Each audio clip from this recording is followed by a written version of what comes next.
ഈ ഐക്കണിന്റെ പ്രത്യേകത ഇതറിയപ്പെടുന്നത് 3 ഹാൻഡ്സ് എന്നാണ്. അതായത് പരിശുദ്ധ അമ്മയുടെ കരങ്ങൾ കാണാൻ സാധിക്കും, ഉണ്ണീശോയുടെ കയ്യിൽ കാണാൻ സാധിക്കും. അതിന്റെ അടിയിൽ നീല കളറിൽ ഒരു ഹാൻഡ് അതിന്റെ അടിയിൽ കാണാൻ പറ്റും. അതിന്റെ പ്രത്യേകത എന്താണെന്ന് വെച്ചിട്ടുണ്ടെങ്കിൽ സെയിന്റ് ജോൺ ഡമഷ്യൻ എന്ന് പറഞ്ഞ വിശുദ്ധന് പരിശുദ്ധ അമ്മയോട് ഭയങ്കര ഭക്തിയായിരുന്നു. പക്ഷെ അദ്ദേഹം ജീവിച്ചിരുന്ന കാലഘട്ടത്തിൽ ഈ ഭക്തിയെ കുറിച്ച് അറിഞ്ഞ ലിയോ 13 അതോടൊപ്പം തന്നെ അന്നത്തെ കാലഘട്ടത്തിൽ ഉണ്ടായിരുന്ന കാലിഫൈറ്റ്, മുസ്ലിം കാലിഫൈറ്റ് ജോൺ ഡമഷ്യനോട് കൈ വെട്ടിക്കളയാൻ ആവശ്യപ്പെട്ടു. അങ്ങനെ അദ്ദേഹത്തിന്റെ കൈ വെട്ടിക്കളഞ്ഞു. പക്ഷെ അദ്ദേഹം കരഞ്ഞു നിലവിളിച്ചുകൊണ്ട് ആ വെട്ടിക്കളഞ്ഞ കൈ തിരിച്ചു തരാൻ പറഞ്ഞു.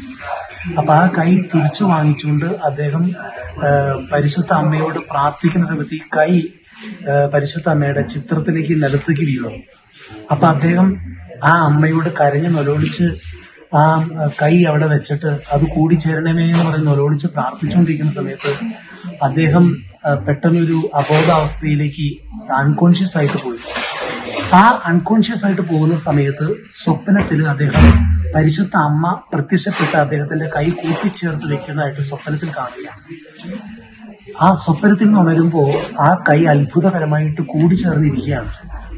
അപ്പൊ നന്ദി സൂചകമായിട്ട് ആ കൈ വീണ ആ ഐക്കണിന്റെ അവിടേക്ക് അദ്ദേഹം ഒരു മൂന്നാമതൊരു കൈ സൗഖ്യപ്പെട്ടതിന്റെ ഓർമ്മയ്ക്ക് വേണ്ടിയിട്ട് കൈ അദ്ദേഹം അവിടെ ഒരു ഇങ്ങനെ വരച്ച ഒരു പടം പോലെ കൊണ്ടുവന്ന് അവിടെ വെച്ചു.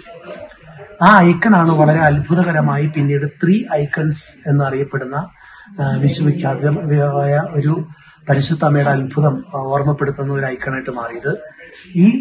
ഇത് അദ്ദേഹം അത്ഭുതം സംഭവിച്ച ഒറിജിനൽ ഐക്കണല്ല, പക്ഷെ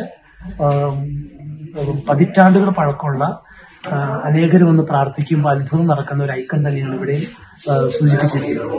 അപ്പോൾ ഇത് വലിയൊരു മരിയൻ മിറക്കിളാണ്, പരിശുദ്ധ അമ്മയുടെ പേരുള്ള വലിയൊരു അത്ഭുതം തന്നെയാണ്. ഇവിടെ ക്രിസ്ത്യൻസ് മാത്രമല്ല, മുസ്ലിംസും ക്രിസ്ത്യൻസും കത്തോലിക്കരും എല്ലാവരും ഒന്ന് പ്രാർത്ഥിക്കുന്നു. ഇവിടെ ഒത്തിരി പേർക്ക് അത്ഭുതങ്ങളും അടയാളങ്ങളും ലഭിക്കുന്നു എന്നാണ് പറയുന്നത്. പരിശുദ്ധ അമ്മയിലൂടെ അത്ഭുതങ്ങൾ നടന്നുകൊണ്ടിരിക്കുന്നു എന്നുള്ളതിന്റെ സൂചനയും ഓർമ്മയുമാണ്. വിശുദ്ധ ജോൺ ഡമഷ്യന് പരിശുദ്ധ അമ്മയോട് വലിയ ഭക്തിയുള്ളതായിട്ട് നമുക്കറിയാം. പരിശുദ്ധ അമ്മയെക്കുറിച്ച് ഗീതങ്ങൾ അദ്ദേഹം എഴുതിയിട്ടുണ്ട്.